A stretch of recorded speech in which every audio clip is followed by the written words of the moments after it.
Señor, te damos gracias esta mañana. Te bendecimos, Señor, te exaltamos por lo que tú eres. Te damos gloria, honra, Señor, alabanza por lo que tú has hecho para nosotros, por nosotros en Cristo. Señor, necesitamos ser más asombrados por esta obra gloriosa que hiciste por nosotros. Usa este texto, Señor. Usa tu palabra, Señor. En mi debilidad, en mi incapacidad de poder convencer a nadie, Señor. Usa tu palabra. Tu Espíritu Santo, Señor, redarguya los corazones. Confío en el poder de tu Espíritu Santo, Señor. Y nos sometemos al poder de tu Espíritu Santo y a tu palabra en reverencia, pidiéndote, haz lo que tú quieras hacer en nosotros, para la gloria de tu nombre y para nuestro beneficio. En el nombre de Jesús. Amén y amén. Hermanos, quiero hacerles unas preguntas como la semana pasada y quisiera que respondan de manera muy honesta. ¿Qué ves cada mañana cuando te levantas a enfrentar tu mundo, la vida que tienes enfrente? ¿Cómo te va en tu desempeño en las diferentes áreas de tu vida ahora que estás en Cristo? ¿Sientes que la mayor parte del tiempo, en lugar de sentirte pleno, es como decepcionante, frustrante, difícil o hasta imposible hacer frente a todas las tareas y a todas las situaciones que conforman tu mundo, tu vida diaria? Hablo de tu identidad, hablo de tu matrimonio. ¿Cómo te sientes como esposo, como esposa? ¿Cómo te sientes en tu paternidad? ¿Te sientes pleno en el Señor llevando a cabo esta tarea o sientes que a veces es frustrante, difícil o hasta imposible? En tu trabajo, en tus relaciones con los demás, en todas las áreas, en tu mundo, ¿qué ves cuando te levantas cada mañana? ¿Se puede vivir verdaderamente en plenitud la vida cristiana? Déjame definirte qué es vivir en plenitud. Y le pregunté a ChatGPT que, indagando en toda la web, ¿cómo pudiéramos resumir qué es vivir en plenitud? Y esta fue su respuesta.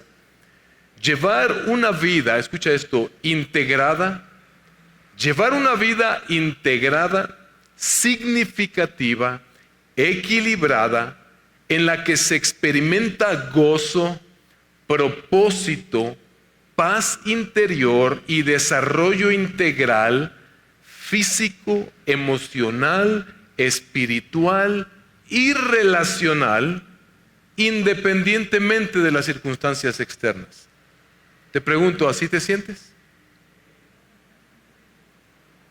Déjame ilustrarte algo, déjame contarte una historia. Se cuenta la historia de un hombre mayor, un hombre viejo en Chicago, que vivía solo en un apartamento. Su ropa era vieja, dice esta historia, su alimentación era precaria y muchas veces se le veía pidiendo limosna en la calle. La gente lo conocía como alguien pobre y necesitado.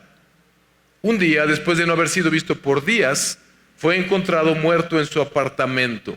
Las causas: desnutrición e hipotermia. Lo más sorprendente fue lo que descubrieron después. Entre sus pertenencias había documentos de una cuenta bancaria con más de $1 millón a su nombre. Era la herencia de un familiar lejano. El dinero había estado disponible por años, pero nunca lo usó. Quizá por desconocimiento. Tal vez nunca abrió el sobre donde le notificaban que había sido heredero. O tal vez por miedo. Tal vez no se sintió digno. O tal vez porque no creyó que verdaderamente ese dinero le pertenecía. Mis hermanos, de lo que yo quiero convencerlos el día de hoy, a la luz de este pasaje, lo que creo que Dios quiere mostrarnos es que nosotros necesitamos poder ver que en Cristo lo tenemos todo para vivir en plenitud. Necesitamos poder ver que en Cristo lo tenemos todo para vivir en plenitud. Así que le pido que vaya conmigo para que leamos este pasaje, Efesios 1, 15 al 23. Póngase de pie, por favor, para que con reverencia leamos la palabra del Señor.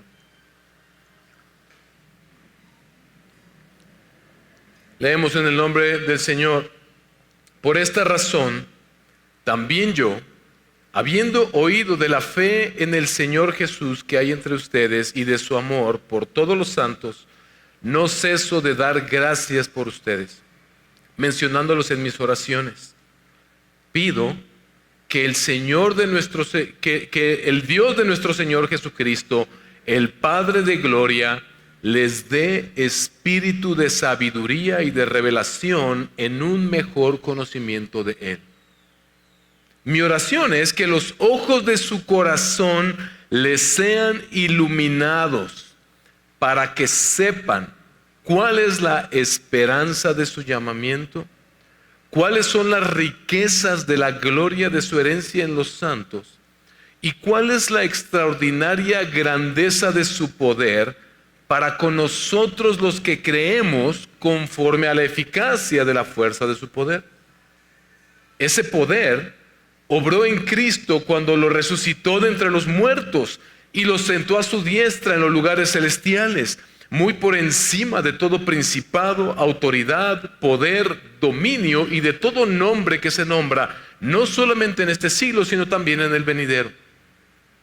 Y todo lo sometió bajo sus pies y a Él lo dio por cabeza a la iglesia, la cual es su cuerpo, la plenitud de aquel que lo llena todo en todo.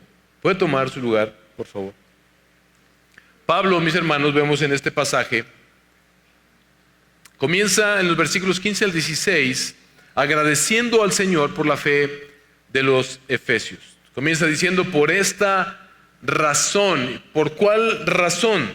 Por lo que ya les había hecho saber, que vimos la semana pasada. Vieron que al inicio de la carta Pablo se desborda en adoración al Señor. Bendito sea el Dios y Padre de nuestro Señor Jesucristo, que nos ha bendecido con toda bendición espiritual en los lugares celestiales en Cristo. Y después procede a explicar lo que Dios hizo, cómo nos bendijo con toda bendición en Cristo. Número 1, escogiéndonos desde antes de la fundación del mundo. Número 2, redimiéndonos por medio del sacrificio de Jesús. Y número 3, sellándonos con su Santo Espíritu.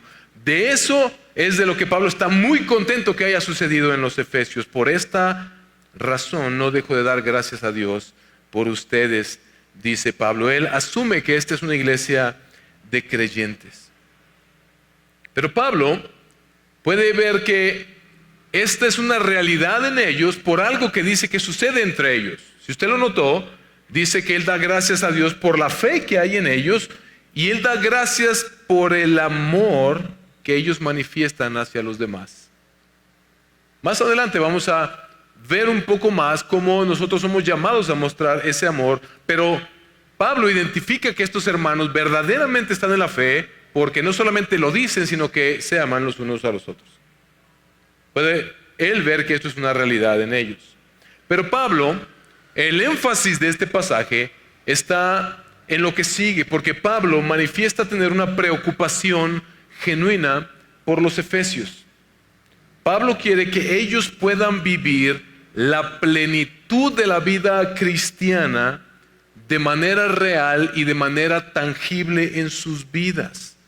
Por eso él ora por ellos, lo que vemos a partir del versículo 17. Pablo da gracias y yo puedo entender perfectamente a Pablo. Yo alabo al Señor y doy gracias por la vida de muchos de ustedes que verdaderamente han creído en el Señor. Pero mi oración es la misma que Pablo. Señor, pero llévanos a este momento, Señor, a este punto en el que lo que nosotros estamos aprendiendo de ti por medio de tu palabra sea una realidad tangible en nuestras vidas. Pablo ora en el versículo 17, pido que el Dios de nuestro Señor Jesucristo, el Padre de la gloria, que les dé espíritu de sabiduría y de revelación en un mejor conocimiento de Él. Esta es mi oración por ustedes, hermanos. Esta es nuestra oración como iglesia. Todos los esfuerzos que hacemos aquí es para que usted, si enseñamos doctrina en las mañanas, tenemos escuela dominical, tenemos grupos de casa, es porque anhelamos que usted crezca en un mayor conocimiento, en una mayor revelación del Señor en su vida. Pablo sabe que una vida cristiana verdadera, mis hermanos, una vida cristiana plena está directamente relacionada con un conocimiento más profundo de Dios. No puedes vivir conforme a lo que no crees y no puedes creer de lo que no has sido informado. Ahora, no se refiere a un mero conocimiento intelectual. No se refiere simplemente a hinchar nuestras cabezas de teología. En la mañana tenemos ahorita el curso de lo que creemos a las 9:30. Les invitamos a que sigan viniendo a la escuela dominical. Estamos aprendiendo teología, pero estamos meditando en lo glorioso de nuestro Dios, como Él se manifiesta a nosotros en su palabra. Porque Dios no quiere que simplemente tengamos un conocimiento de Él. Tú, mi hermano, mi hermana, puedes estar viviendo en el error de tener conocimiento de Dios, pero desligar ese conocimiento de Dios de lo que es tu vida diaria, de lo que es tu vida cotidiana. Pablo quiere que estos hermanos efesios y que nosotros podamos tener una relación profunda con Dios, derivada de conocer a Dios y de ser asombrados y cautivados por la gloriosa gracia de Dios mostrada a nosotros en Jesús. Pablo quiere que ellos vean que sus realidades presentes están completamente ligadas, convergen, se intersectan con su realidad en Cristo. Solemos separar nuestra vida cristiana de nuestra vida cotidiana, como que el domingo es el día de venir a la iglesia. Eso es religiosidad, y el resto de la semana desconectar nuestra vida de Dios, como si cristianismo y mi vida real fueran cosas paralelas, pero en realidad lo que la Biblia nos muestra es que estas dos realidades se intersectan. Nuestra vida allá afuera, tu desempeño como padre, como esposo, como empleado, como empleador, como trabajador, con tu familia, todo lo que hacemos allá afuera, en la medida en que lo vivimos desligado de nuestra realidad en Cristo, es cuando empezamos a fallar, cuando encontramos frustración, cuando nos fallan, cuando salimos frustrados. Pablo quiere que ellos entiendan que su vida cotidiana, su mundo, lo que solemos llamar nuestro mundo, el de cada quien, las actividades, las cosas, las responsabilidades, todo lo que tenemos que hacer en nuestro día a día, Pablo quiere que ellos entiendan que esa realidad está directamente conectada con su realidad en Cristo. Te pregunto, ¿esa es la visión que gobierna tu corazón, mi hermano, mi hermana, cuando enfrentas tu vida diaria, tu mundo? ¿Es esa la visión que tienes de que tu mundo está completamente intersectado, conectado con tu realidad en Cristo? Y Pablo en los versículos 18 al 23, después de orar que el Señor les dé este espíritu de sabiduría y de revelación en un mejor conocimiento de Él, ora y define qué es lo que ora de manera específica y define tres cosas por las cuales él ora. Tres cosas que quiere Pablo que los efesios comprendan. Hermanos, yo oro, es mi oración, que usted pueda salir por lo menos desafiado de saber que usted necesita poder ver que todo lo tiene en Cristo, y que usted salga convencido de que tiene que trabajar en que estas tres cosas que Pablo ora que suceden en los efesios sucedan en su vida. Pablo pide que los ojos del corazón de los efesios sean abiertos, que sean iluminados, para que puedan ver completa y plenamente, número uno, cuál es la esperanza de su llamamiento. Número dos, cuáles son las riquezas de la gloria de su herencia. Y número tres, cuál es la extraordinaria fuerza y eficacia del poder de Dios para con ellos. Porque Pablo sabe que para que ellos puedan conectar su vida diaria, cotidiana, con sus verdades espirituales. Ellos tienen que comprender esto. Comienza en el versículo 19 a hacer a partir del versículo 18 a hacer esta descripción. Pero fíjate qué es lo que Pablo pide. Pido que el Señor ilumine los ojos de su corazón. Que el Señor ilumine los ojos de su corazón para que puedan ver. Este es el desafío. Esto es lo que tú necesitas también. Pídele al Señor, junto conmigo, que el Señor abra los ojos de tu corazón para que puedas ver. Ver que tu realidad en Cristo. Número 1, ¿cuál es la esperanza de su llamamiento? ¿Cuáles son las riquezas de la gloria de tu herencia? ¿Y cuál es la extraordinaria fuerza y eficacia del poder de Dios para contigo? Número 1, ¿cuál es la esperanza de su llamamiento? Es lo que Pablo quiere que los efesios comprendan. No se refiere, cuando habla de esperanza, a una esperanza etérea, así lejana, allá en la eternidad solamente. Sí, cuando Cristo venga, pues algún día experimentaremos plenitud allá. Eso es una realidad. Pero Pablo no se refiere a una esperanza lejana y etérea, sino a una realidad presente, una esperanza con la que puedes vivir el día a día. ¿Sabes cómo define la Biblia la esperanza? Una confiada expectativa de un resultado garantizado. Cuando tú compras, o cuando alguien compra un boleto de lotería, los cristianos no necesitamos comprar boletos de lotería, pero cuando alguien compra un boleto de lotería, lo compra con la esperanza etérea, uno en no sé cuántos millones de probabilidades de que se la lleguen a sacar. Pero la esperanza bíblica no es ese tipo de esperanza. Es una confiada expectativa de un resultado garantizado. Pablo quiere que esto comprendan los efesios. Que nuestra esperanza es segura en Cristo Jesús.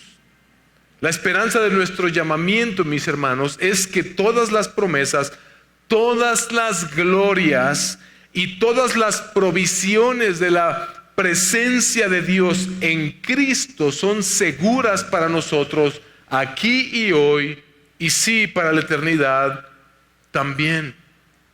Porque Él resucitó de los muertos, nosotros tenemos la plena seguridad de que todo lo que Él ganó para nosotros con su sacrificio será realidad para nosotros al final, pero también en nuestra vida diaria y cotidiana. Dice Pablo que esa esperanza no es consuelo de tontos. No es que el creyente vive pensando y jugándose el volado al 50% de, pues chance y sí existe este Dios, chance y no, pues yo me uno a los cristianos por si sí o por si no. No, es una esperanza segura que no avergüenza. Romanos capítulo 4, versículo 18, y vamos a leer hasta el 5:5. Mire lo que dice, y esto nos remonta otra vez a Génesis. Estamos haciendo este paréntesis en Génesis. ¿Y cómo nos ayuda Génesis para poder entender qué fue lo que pasó? Abraham, dice 4:18, creyó ¿en qué? En esperanza contra esperanza. Es decir, tuvo una esperanza certera, aun cuando las cosas parecían completamente contrarias, a fin de llegar a ser padre de muchas naciones, conforme a lo que se le había dicho. Así será tu descendencia. Y sin debilitarse en la fe, contempló su propio cuerpo, que ya estaba como muerto, puesto que tenía como 100 años, y también la esterilidad de la matriz de Sara.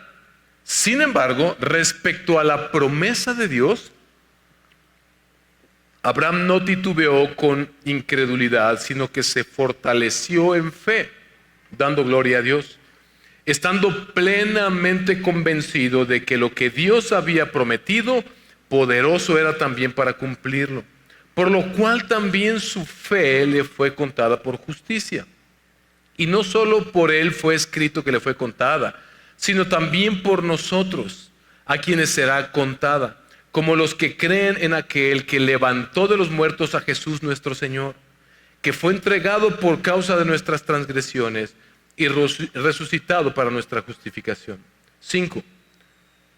Por tanto, habiendo sido justificados por la fe, tenemos paz para con Dios por medio de nuestro Señor Jesucristo, por medio de quien también hemos obtenido entrada por la fe a esta gracia en la cual estamos firmes y nos gloriamos en la esperanza de la gloria de Dios. Y no solo esto, sino que también nos gloriamos en las tribulaciones, sabiendo que la tribulación produce paciencia, y la paciencia carácter probado, y el carácter probado esperanza, y la esperanza que no desilusiona, porque el amor de Dios ha sido derramado en nuestros corazones por medio del Espíritu Santo que nos fue dado.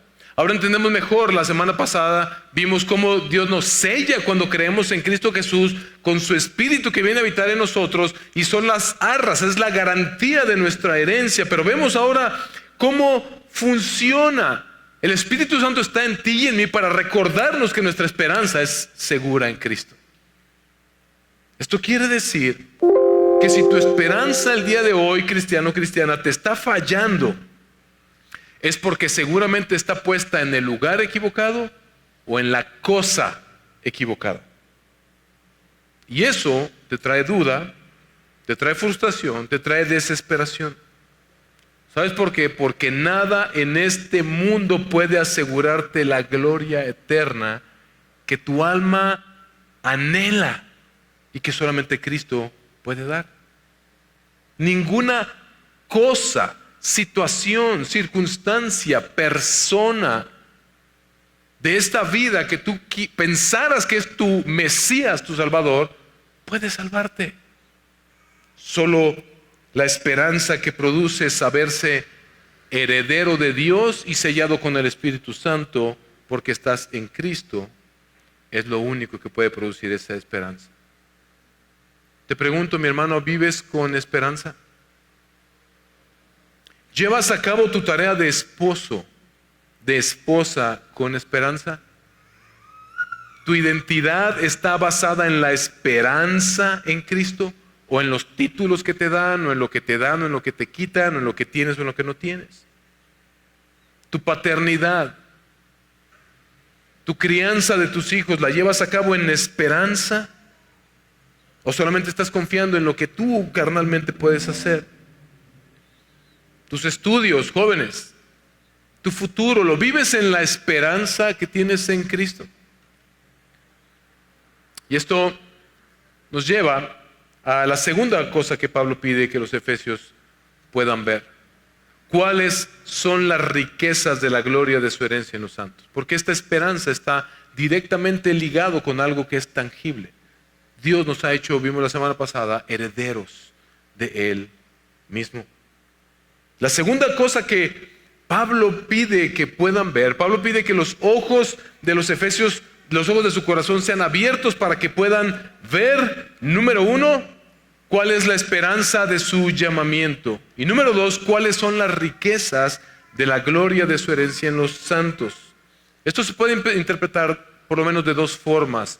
Los teólogos tienen dos maneras de ver esto. Algunos afirman que esto de cuáles son las riquezas de la gloria de su herencia en los santos puede significar, en primer lugar, que los creyentes somos la misma herencia de Dios para sí mismo. Como aquello que Dios se está regalando a sí mismo, heredando a sí mismo. Esta es una manera en la que se puede ver este pasaje. Y eso ya es tremendamente glorioso. Que Dios te haya escogido para hacer aquello que Él se heredará a sí mismo es tremendamente glorioso. Por eso es que te limpia con la sangre de Cristo. Pero lo otro que también puede referirse es a todas las cosas que Dios nos ha dado y nos dará en Cristo. Él ya nos ha escogido, nos ha redimido, nos ha sellado, pero vimos la semana pasada para que heredemos todas las bendiciones que Cristo ganó para nosotros. Todas las bendiciones de sabernos hijos de Dios, herederos, y de que Dios está con nosotros. y de que sí, en aquel día recibiremos la gloria misma, habitaremos en el reino perfecto de Dios, con Él habitando entre nosotros, sin más pecado, sin más dolor, sin más angustia, toda la riqueza y la bendición de la gloria que Dios tiene para sus escogidos, pero también las glorias que Cristo ganó para ti y para mí el día de hoy. Cristo mismo, mis hermanos, es nuestra herencia. Si Dios te dijera, lo que tengo para ti es Cristo, ¿quién pudiera decir, y eso es todo, Señor? Pero te pregunto, en tu vida, ¿cómo se ve esto? ¿Se ve como un Cristo es mi herencia o es solo Cristo es mi herencia?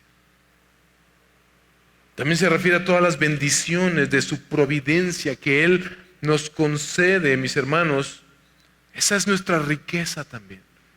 Cristo está en medio de nosotros, en nosotros, con nosotros en nuestro día a día, proveyendo todo aquello que tú y yo necesitamos, no solamente para subsistir, sino para que podamos vivir la vida que el Señor quiere que nosotros vivamos. La riqueza de nuestra nueva identidad, de que ahora somos hijos amados de Dios, eso es nuestra riqueza también. Si estás en Cristo verdaderamente, eres un hijo escogido, amado de Dios, sellado por Dios.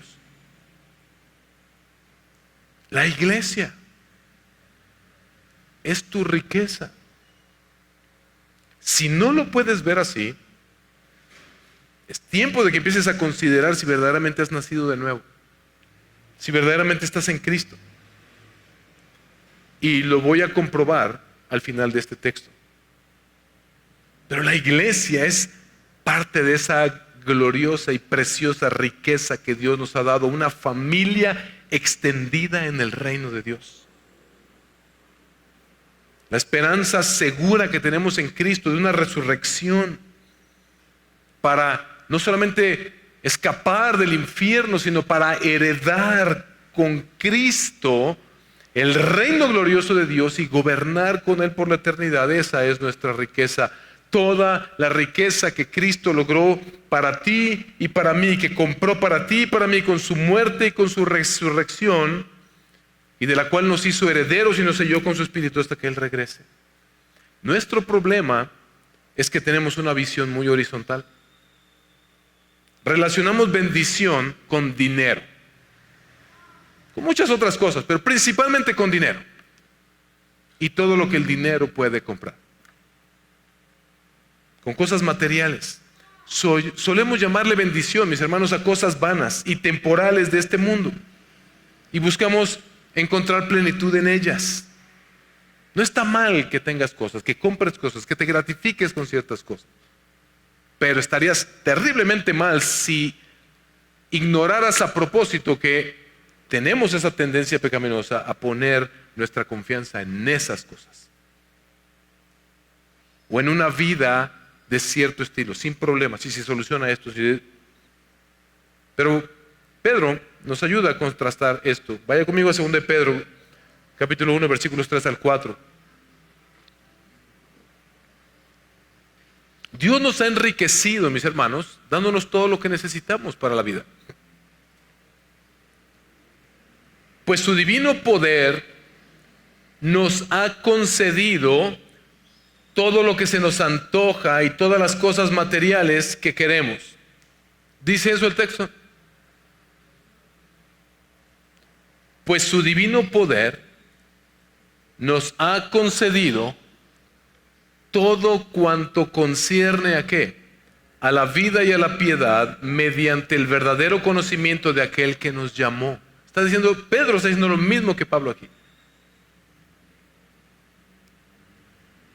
Mediante el verdadero conocimiento de aquel que nos llamó por su gloria y excelencia, por ellas nos ha concedido sus preciosas y maravillosas promesas, a fin de que ustedes lleguen a ser participantes de la naturaleza divina, habiendo escapado de la corrupción que hay en el mundo por causa de los malos deseos. Pedro está diciendo que el Señor nos ha dado todo lo que necesitamos para la vida, sí, el sustento y todo lo que puede venir, pero también para la piedad, para que podamos vivir una vida que agrada al Señor, Dios nos ha enriquecido en Cristo con todo lo que necesitamos para esa vida.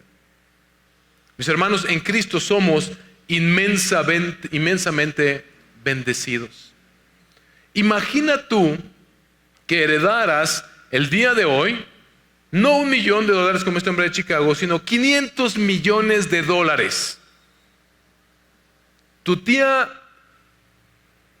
Petra, la que nunca gastaba y nadie sabía que tenía inversiones en todos lados, hizo un acumuladero de dinero y nunca lo gastó y te lo dejó a ti.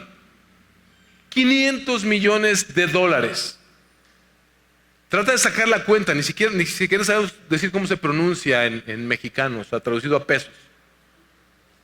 Ni siquiera sé cómo me los pudiera gastar.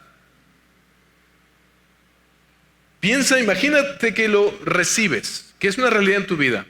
Yo te garantizo que en ese momento tu vida cambia. En ese momento eres otra persona ya. Solo al enterarte que ahora eres el poseedor de $500 millones que 10 generaciones no se van a poder acabar.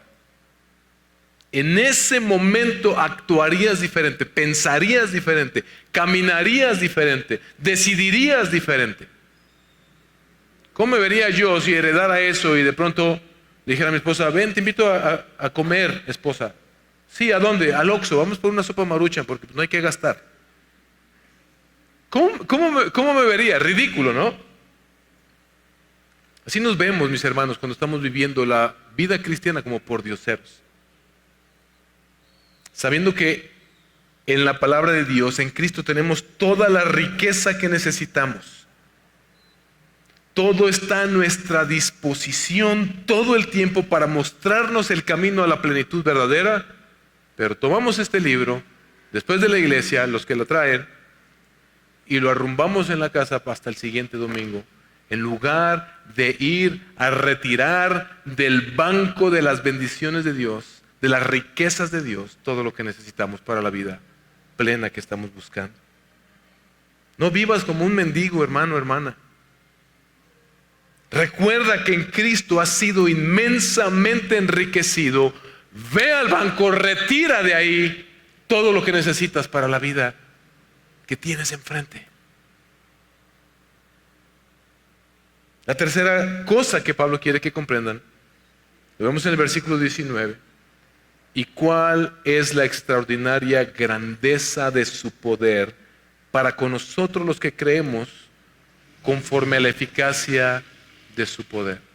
Pablo ora que los ojos del corazón de los efesios sean abiertos para que ellos comprendan, para que ellos puedan comprender, para que sepan cuál es la esperanza de su llamamiento, cuáles son las riquezas de la gloria de su herencia en los santos. Y ahora dice, tercer lugar, y cuál es la extraordinaria grandeza de su poder para con nosotros, los que creemos conforme a la eficacia de su poder.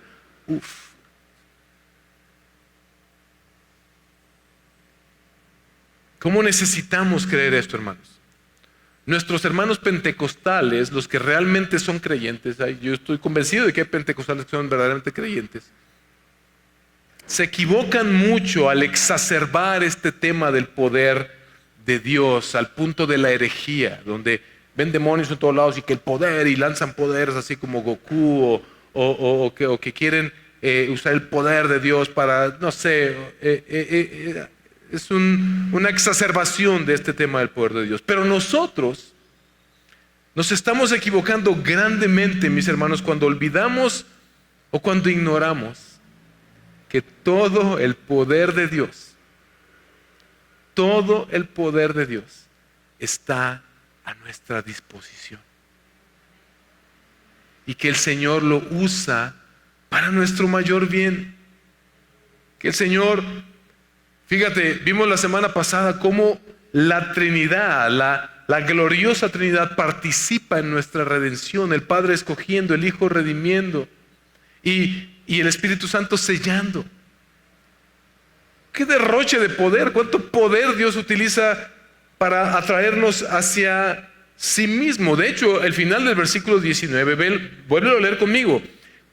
Que ustedes comprendan cuál es la extraordinaria grandeza de su poder para con nosotros, los que creemos. Y mira lo que dice, técnicamente es, creemos conforme a la eficacia de su poder. ¿Sabes que para que tú creyeras en el Señor, Dios utilizó, para que tú creyeras en Jesús, si verdaderamente has creído en Cristo, y si no, ruégale que esto pase, pero para que tú creyeras, Dios usó el mismo poder que Él usó para que fuera creado el universo, es el mismo poder que usó para abrir tus ojos, para que pudieras ver la gloria de Dios en el rostro de Jesucristo.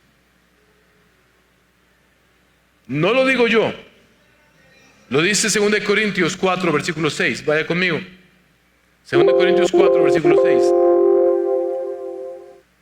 Pues Dios, escucha esto, que dijo, de las tinieblas resplandecerá la luz. ¿Dónde dijo Dios eso? En el principio, hágase la luz. Pablo está yéndose a la creación. Pues Dios, que dijo, de las tinieblas resplandecerá la luz, es el que ha resplandecido en nuestros corazones para iluminación del conocimiento de la gloria de Dios en el rostro de Cristo. Es el milagro de milagros que tú puedas creer en Jesús. Y si tú crees en Jesús, Dios ha estado obrando con su poder supremo en tu vida. Y tal vez tú lo has estado ignorando todo este tiempo. Ese poder que nos dirigió a creer en Cristo es el mismo poder, dice Pablo también, que resucitó a Jesús de los muertos, dice el texto.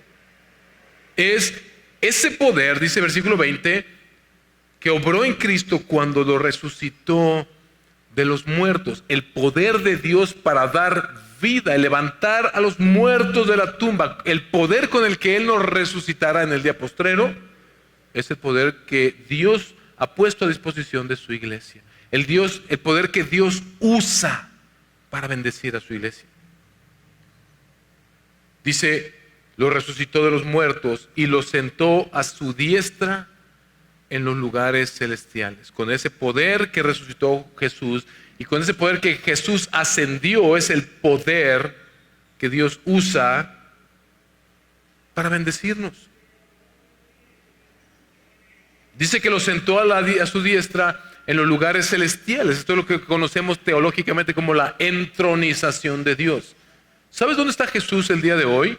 Reinando sobre todo a la diestra del Padre, a la espera de regresar a consumar su obra, a juzgar a los vivos y a los muertos.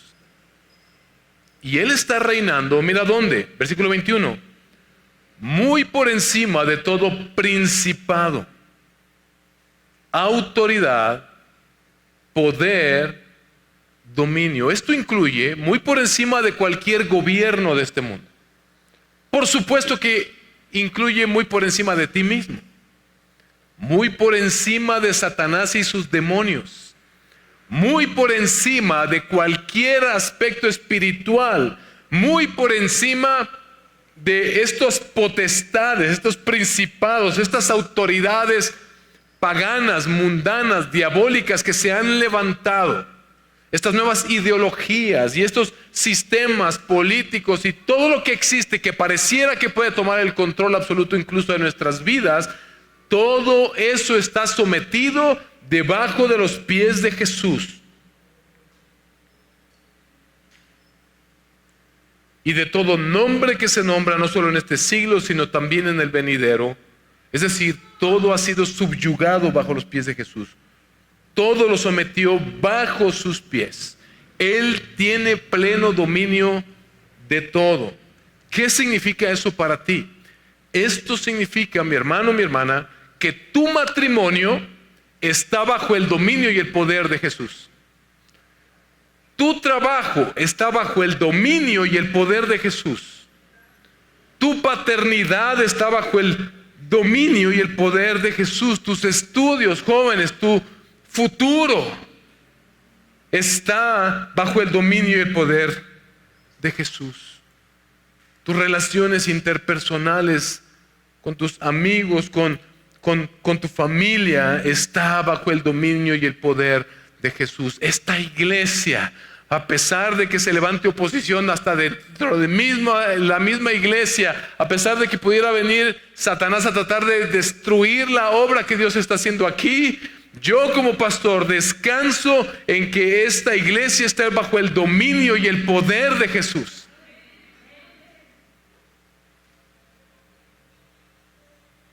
Significa que nuestro Rey gobierna soberano sobre toda realidad o circunstancia sobre nuestras vidas.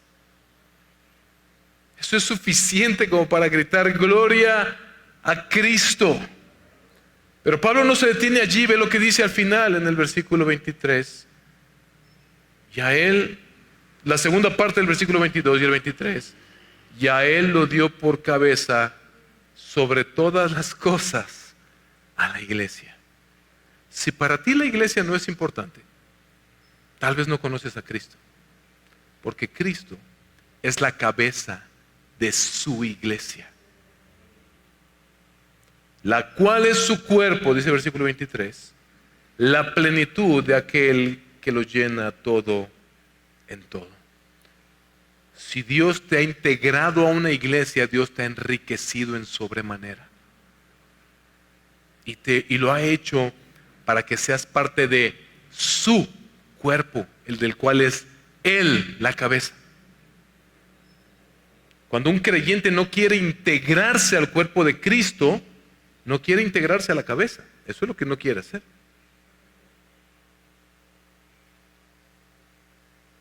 Pero cuando lo hacemos, cuando entendemos que Dios nos ha agregado a la iglesia como parte de la riqueza y de la herencia que Él nos ha dado, qué bendición se vuelve esta familia extendida que el Señor nos ha dado. ¿Y sabes para qué lo hace?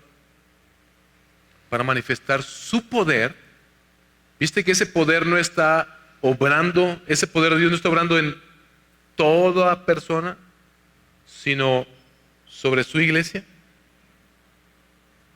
Eso significa que todo el poder de Dios está obrando a favor de sus escogidos, de su iglesia, de la iglesia que Él está conformando para su mayor bien. Instituciones van a caer, partidos políticos van a caer, naciones van a caer, imperios van a caer. La iglesia siempre va a prevalecer porque el poder de Dios está sobre su iglesia, porque Cristo es la cabeza de la iglesia. Y Él pone a trabajar todo este poder en nosotros, mis hermanos, para que nada impida que recibamos la gloriosa herencia que es el objeto de nuestra esperanza en Cristo. Paul Tripp dice esto: tu mundo, esto debes entender, tu mundo está bajo el absoluto gobierno de tu Salvador para tu bien, si eres cristiano. Si eres cristiano, debes recordar que tu mundo está bajo el absoluto gobierno de tu Salvador para tu bien. Mis hermanos, esta es una verdad de nosotros, un problema o una bendición, dependiendo de lo que suceda. Pero lo que los ojos de tu corazón ven determina cómo vives en el lugar donde Dios te ha colocado. Lo que los ojos de tu corazón ven determina cómo vives en el lugar donde Dios te ha colocado. Nuestros afanes propios de la vida en un mundo caído suelen nublar muchas veces nuestra visión de nuestra realidad en Cristo. Suelen nublar nuestra visión de nuestra realidad en Cristo. Suelen opacar la gloria de Cristo en nosotros. Así como ese hombre de Chicago que murió teniendo $1 millón a su disposición y murió como un mendigo, así viven muchos creyentes, espiritualmente empobrecidos, en un mundo caído, hostil, es verdad, pero espiritualmente empobrecidos, derrotados por el pecado, derrotados por la ansiedad, derrotados por el desánimo, sin saber o sin creer, peor aún, que en Cristo ya tenemos una herencia gloriosa, una esperanza viva y el mismísimo poder que resucitó a Jesús de los muertos, obrando a nuestro favor. Por eso Pablo ora que sus ojos, los ojos de su corazón sean abiertos. ¿Sabes por qué, mi hermano, mi hermana? Porque la tragedia más grande no es no tener recursos. La tragedia más grande es tenerlos en Cristo y no usarlos. Necesitamos poder ver que en Cristo lo tenemos todo para vivir en plenitud. Necesitamos poder ver que en Cristo lo tenemos todo para vivir en plenitud. La iglesia necesita ojos abiertos para ver todo lo que ya tenemos en Cristo y echar mano de esos recursos para no vivir las vidas frustradas que solemos estar viviendo. Pablo ora en esta carta a los Efesios para que la iglesia no viva así, mis hermanos, ciega a lo que ya tiene, sin esperanza, pobre cuando ya es rica, débil cuando ya tiene el poder de Dios a su favor. Póngase de pie, por favor.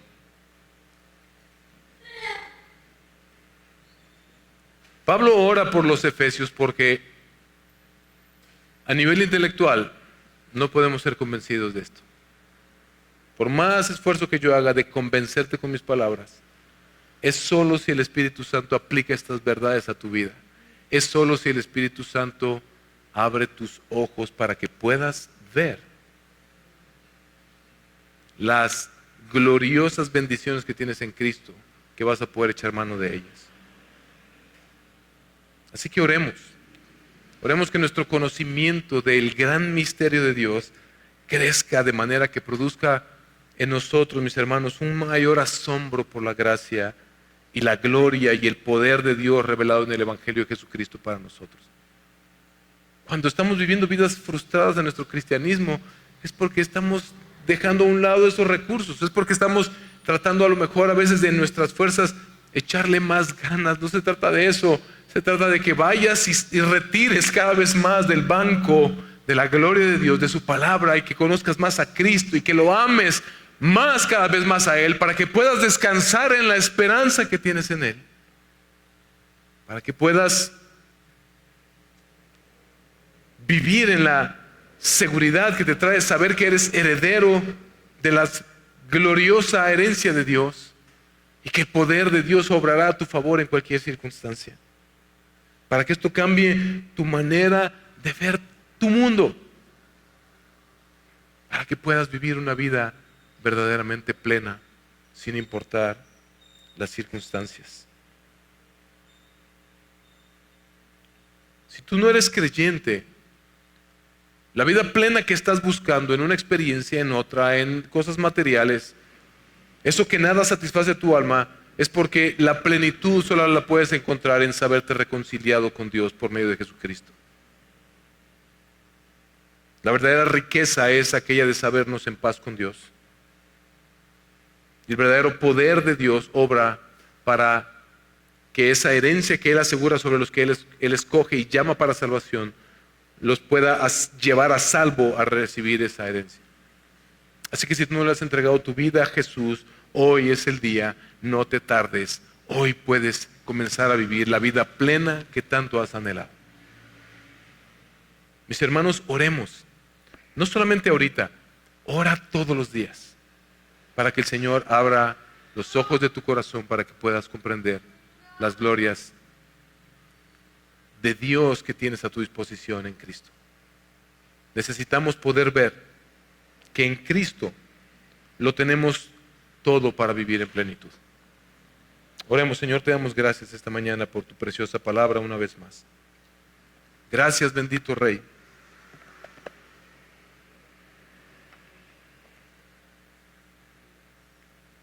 Porque tú estás aquí.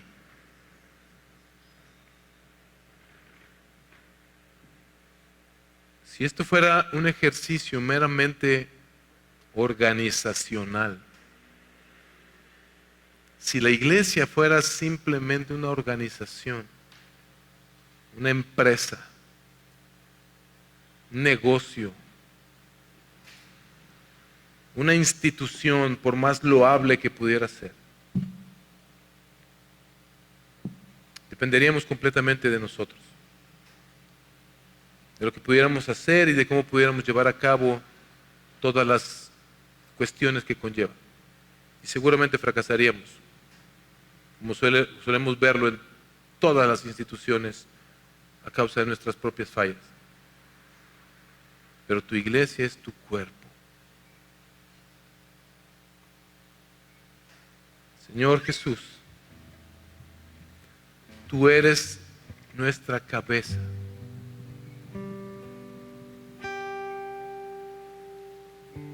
Padre, tú nos escogiste desde antes de la fundación del mundo para integrarnos a tu iglesia,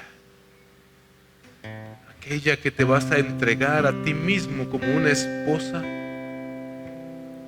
santa, pura y sin mancha, lo cual no éramos,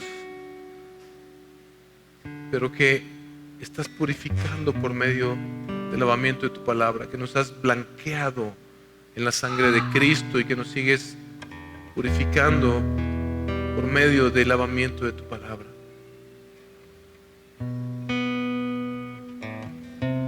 Señor, a nivel intelectual saber esto no nos sirve de nada, Padre. Muévenos, Señor. Espíritu Santo, abre los ojos de nuestro corazón. Abre los ojos del corazón de cada uno de mis hermanos, Señor, para que puedan ver, Señor. Para que puedan entender cuán amados, privilegiados, honrados, bendecidos son en Cristo, Señor. Para que puedan ver, Señor, claramente la esperanza que tienen en Cristo, y esa esperanza hinche sus corazones para vivir las vidas que tenemos que vivir cada quien, Señor, en esta tierra, bendito Dios. Que puedan ver y saber que ya han sido enriquecidos en Cristo, Señor, con toda riqueza espiritual como no podemos imaginar. Que anhelemos esa riqueza, Señor, más que las cosas de este mundo, Padre.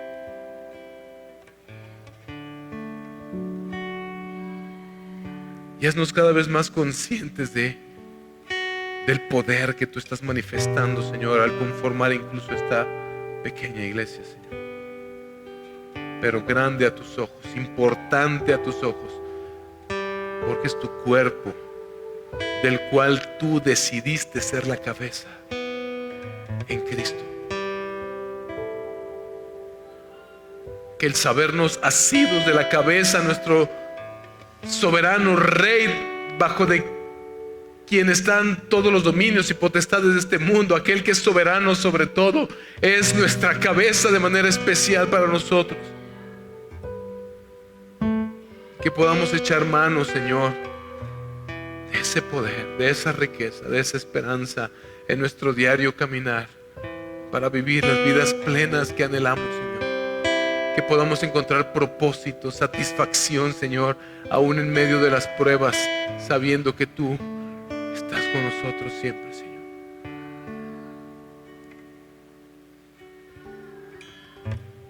Nosotros no lo podemos hacer.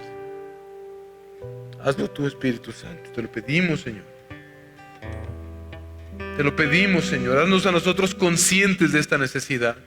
Llévanos a doblar nuestras rodillas una y otra y otra y otra y otra vez, Señor, a rogarte hasta que estas verdades se arraiguen en nuestros corazones, Señor. Pero abre nuestros ojos, por favor, para que podamos ver que todo lo que necesitamos lo tenemos en Cristo Jesús.